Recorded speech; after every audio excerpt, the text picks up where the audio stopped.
बिस्मिल्लाहिर्रहमानिर्रहीम। अस्सलाम वालेकुम स्टूडेंट्स। तो आज हम डिस्कस करेंगे एंट्रोपी और उसके बाद हम डिस्कस करेंगे entropy in reversible and irreversible process. तो सबसे पहले हम डिफाइन करते हैं कि एंट्रोपी क्या है। एंट्रोपी अगर किसी भी सिस्टम में हम चेंज ला रहे हैं या किसी भी सिस्टम में डिसऑर्डरनेस ला रहे हैं, तो उसकी जो चेंज ला रहे हैं, जो डिसऑर्डरनेस ला रहे हैं, तो measurement of disorderness of the system is known as entropy. तो एंट्रोपी एक पैरामीटर है जो कि सिस्टम की डिसऑर्डरनेस को मेजर करेगा, तो उसे हम एंट्रोपी का नाम देंगे। और एंट्रोपी जो है, system is a thermodynamic state parameter. हम ये कह सकते हैं कि ये थर्मोडायनेमिक का कोई पैरामीटर है जिसको हम डिफरेंट वे से यहाँ पर डिफाइन करेंगे।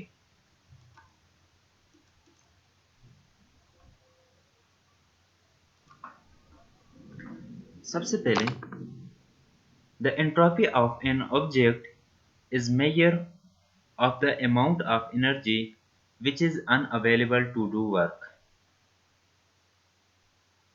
अब ये जो डेफिनेशन है ये थोड़ी सी कॉम्प्लिकेटेड है, इस डेफिनेशन को बाद में देखते हैं। तो सबसे आसान डेफिनेशन जो एंट्रोपी की है तो वो है measure of disorderness of the system.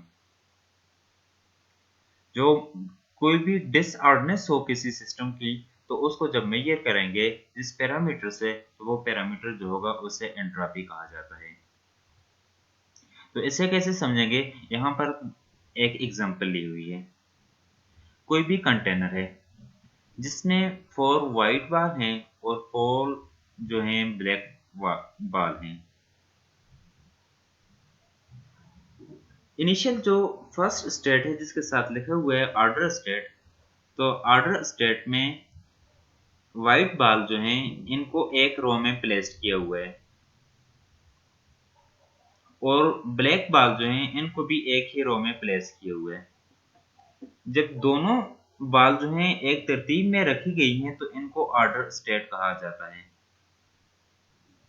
अब अगर हम यही जो कंटेनर है इसको शेक कर लें, जब शेक करेंगे तो दोनों बाल जो होंगी ये अपनी पोजीशन चेंज कर लेंगी। ब्लैक और वाइट बाल ये दोनों आपस में मिक्स्ड अप हो जाएंगी। अगर इनकी हम अलाइनमेंट को देखें, जो पहले जैसी अलाइनमेंट, तो यहाँ पर पहले जैसी अलाइनमेंट नहीं रहेगी। इसका ऑर्डर चेंज हो जाएगा, इसकी स्टेट चेंज हो जाएगी। तो यहाँ पर जो हमारे पास स्टेट मिलेगी, बाल उतनी ही है। टोटल 8 बाल फर्स्ट स्टेट में भी थी, 8 बाल सेकंड स्टेट में भी हैं। तो इस केस में डिसऑर्डर स्टेट हमें मिलेगी। तो अब यहाँ पर measure of disorderness of the system क्या है,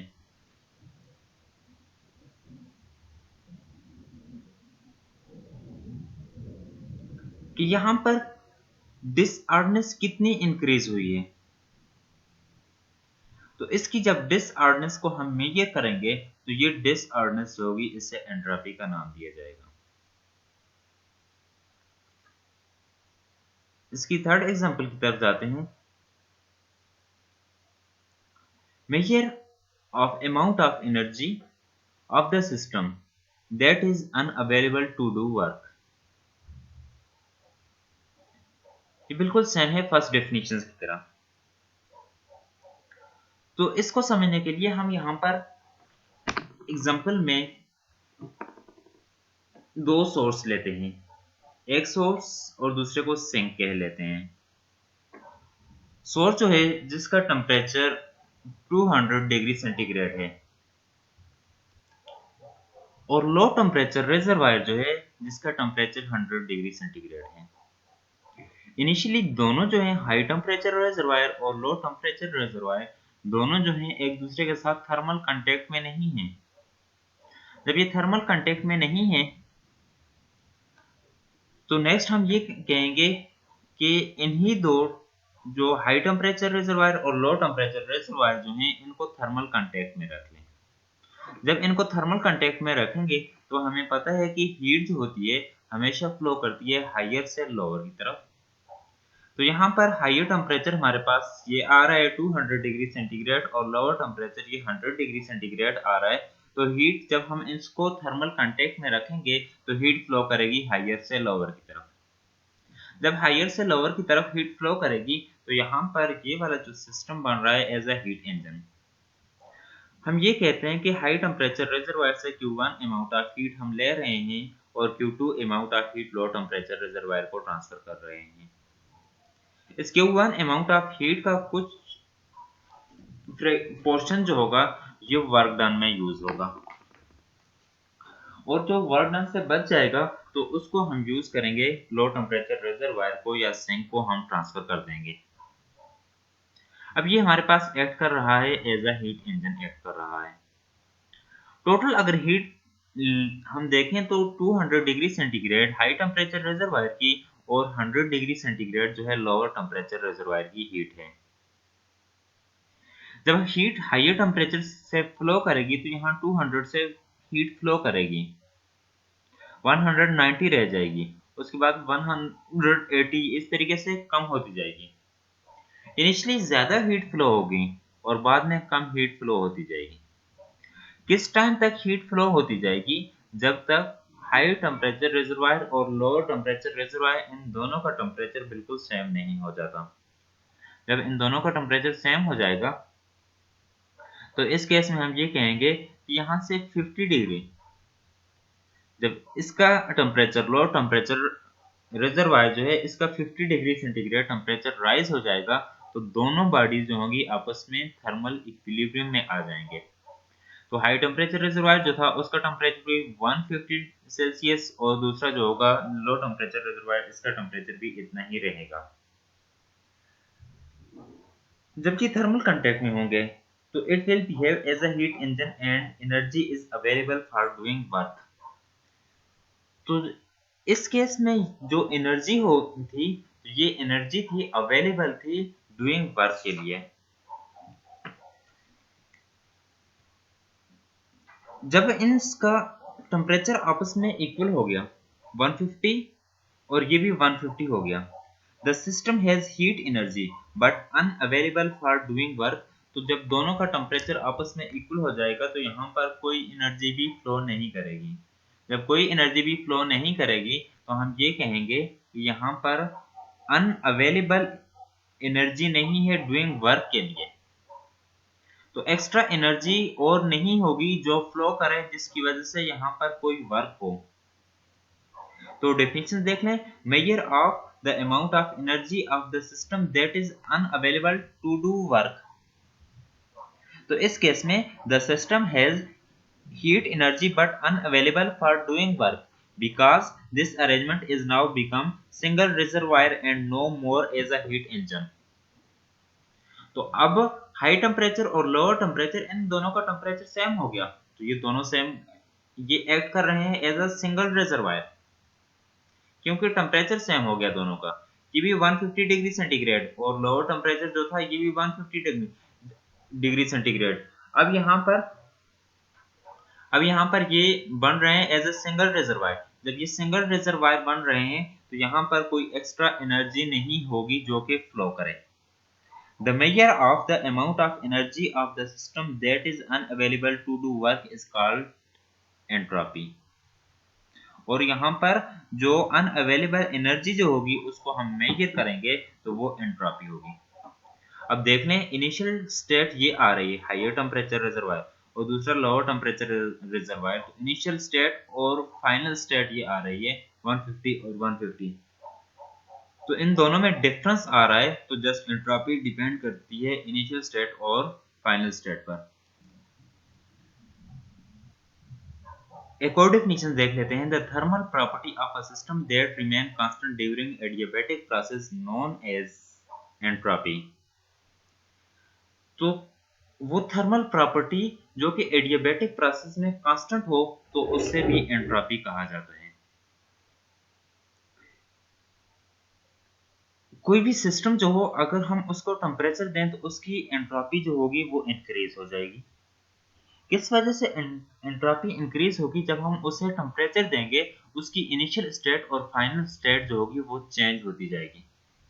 जब इनिशियल स्टेट और फाइनल स्टेट चेंज हो जाएगी तो एंट्रोपी जो होगी तो इंक्रीज क्योंकि उसमें डिसऑर्डरनेस आ जाएगा। कि अगर हम एग्जांपल लें कि कोई भी गैस कंटेनर है, उसका टेम्परेचर राइज करेंगे, उसके गैस के जो मॉलिक्यूल होंगे तो वो एनर्जी गेन करेंगे। एनर्जी गेन करेंगे, उनकी इक्वेशंस ज़्यादा होती जाएगी, इनिशियल स्टेट और फाइनल स्टेट ज़्यादा होती जाएगी, तो हम यहाँ पर ये कहेंगे एंट्रोपी ज़्यादा होती जाएगी।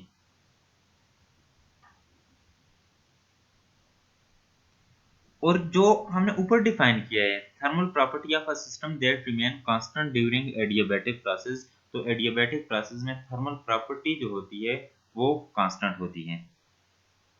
क्यों? क्योंकि हम इस प्रोसेस में सिस्टम में ना ही कोई हीट ऐड करते हैं और ना ही कोई उससे हीट रिमूव करते हैं। अगर हम किसी सिस्टम को हीट दें, किसी सिस्टम को हीट दें और इस जब हम हीट देंगे तो उसकी एंट्रोपी इंक्रीज होगी। जब हम सिस्टम को हीट दे रहे हैं, एंट्रोपी उसकी इंक्रीज हो जाएगी और इस एंट्रोपी को एज अ पॉजिटिव लिया जाएगा, टेकन एज अ पॉजिटिव। और अगर हम ये काम करें कि किसी सिस्टम से हीट रिमूव करें, हीट रिमूव करने की वजह से भी सिस्टम की जो मोशंस होगी या सिस्टम की जो स्टेट होगी वो भी चेंज हो जाएगी। अगर हम किसी सिस्टम से हीट रिमूव करें तो वहां पर भी एंट्रोपी का कंसेप्ट होगा, लेकिन इस एंट्रोपी को एज अ नेगेटिव लिया जाएगा। किस वजह से? क्योंकि हम हीट को रिमूव करेंगे और सिस्टम की एंट्रोपी जो होगी वो कम हो जाएगी।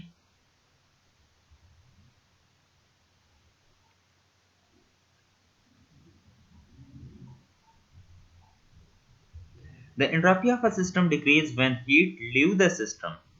सिस्टम में से हीट जब निकालेंगे एंट्रोपी डिक्रीज हो जाएगी at a constant temperature because molecule get arranged. कि गैस के मॉलिक्यूल जो थे, गैस का कंटेनर जो था, तो उसका हम टेम्परेचर राइज कर रहे थे तो मॉलिक्यूल उनकी एनर्जी ज्यादा होती जा रही थी। जब हम उसका टेम्परेचर कम करेंगे तो उनकी एनर्जी कम होती जाएगी, मॉलिक्यूल सीज होते जाएंगे, मॉलिक्यूल अरेंज हो जाएंगे। जब मॉलिक्यूल अरेंज हो जाएंगे तो डिसऑर्डरनेस जो होगा सिस्टम का कम हो जाएगा। जब सिस्टम का डिसऑर्डरनेस कम हो जाएगा तो हम यहाँ पर ये कहेंगे कि उसकी एंट्रोपी डिक्रीज। क्योंकि जितना डिसऑर्डरनेस इंक्रीज होता जाएगा तो उस सिस्टम की एंट्रोपी उतनी ही इंक्रीज होती जाएगी। तो जब टेम्परेचर कम करेंगे, मॉलिक्यूल्स की मोशन सीज हो जाएगी, अरेंज हो जाएंगे, एक कोई शेप में आ जाएंगे, तो इस केस में उसकी एंट्रोपी जो होगी वो डिक्रीज हो जाएगी। अब एंट्रोपी जो होती है, entropy depends initial and final state of the system. कि किसी भी सिस्टम को टेम्परेचर देने से पहले और टेम्परेचर देने के बाद जो उसकी इनिशियल स्टेट होगी और जो फाइनल स्टेट होगी, एंट्रोपी जस्ट इसके ऊपर डिपेंड करेगी। For adiabatic process entropy is constant. इस वजह से क्योंकि एडियाबैटिक प्रोसेस में हम ना ही सिस्टम को हीट देते हैं और ना ही सिस्टम से हीट रिमूव करते हैं। जब हम सिस्टम को हीट नहीं दे रहे और ना ही उससे हीट निकाल रहे हैं तो इस केस में एंट्रोपी जो होगी वो सेम रहेगी। एंट्रोपी सेम होगी तो उसको हम ये कहेंगे कि एंट्रोपी कांस्टेंट होगी। Third, increase in entropy means transitions from more order state to less order state, available energy to less possible state। कि जब हम ये कहते हैं कि सिस्टम की एंट्रोपी इंक्रीज हो रही है, जैसे हमने ऊपर एग्जांपल में ये देखा था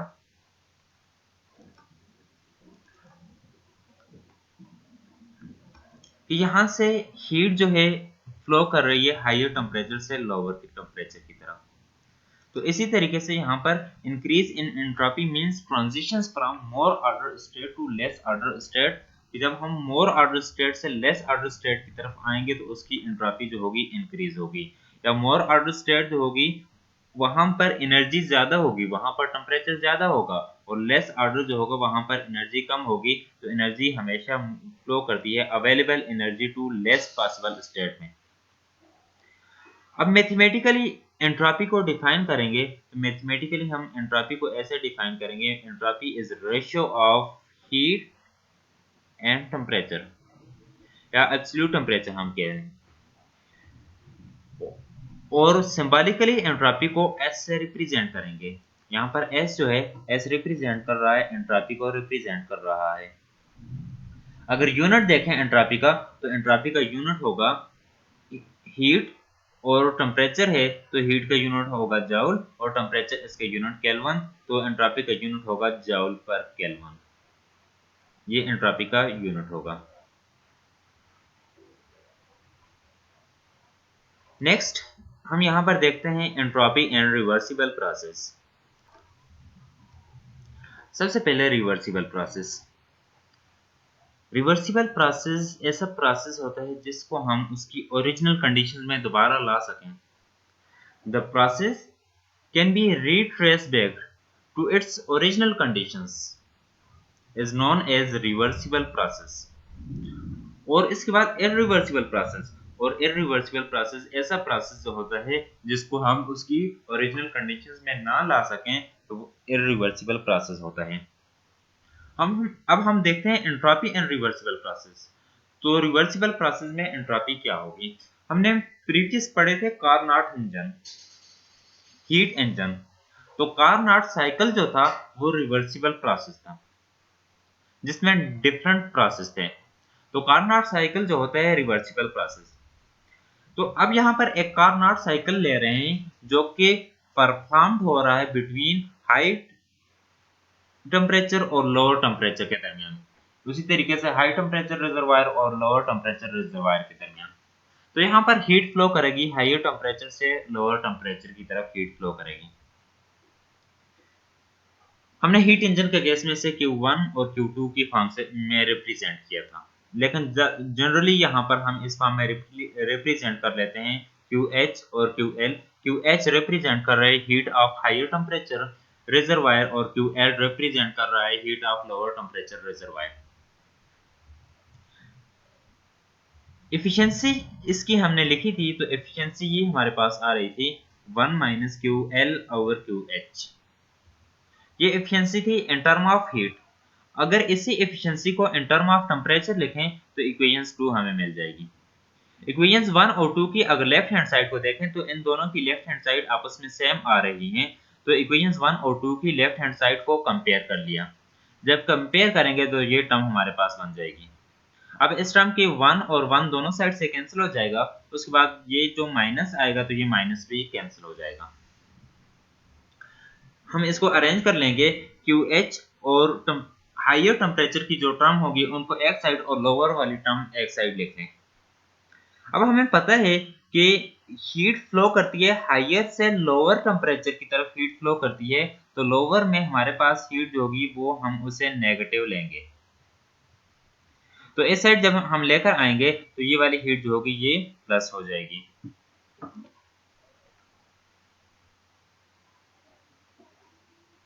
As the heat QH enter into the system and taken as a positive, where the heat QL, इसकी बात कर रहे हैं, where the heat QL leave the system and taken as a negative when the cycle of Carnot engine operate। तो जब Carnot cycle का engine operate हो रहा था तो उसमें QL जो होगी इसको हम नेगेटिव ले रहे हैं।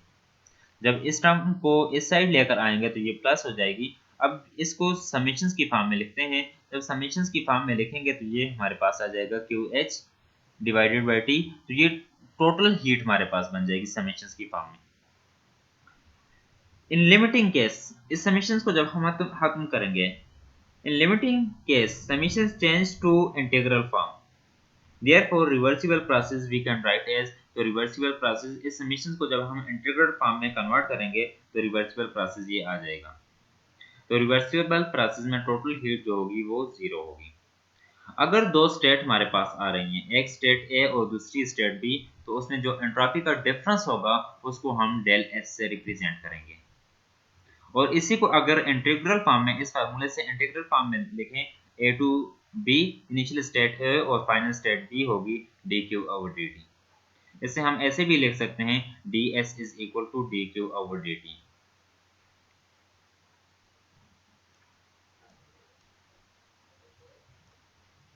अब इसकी एक एग्जांपल देखते हैं।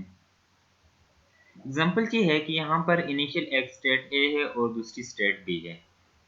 स्टेट ए में आइस है और स्टेट बी में लिक्विड है। आइस को, ये पाथ 1 है।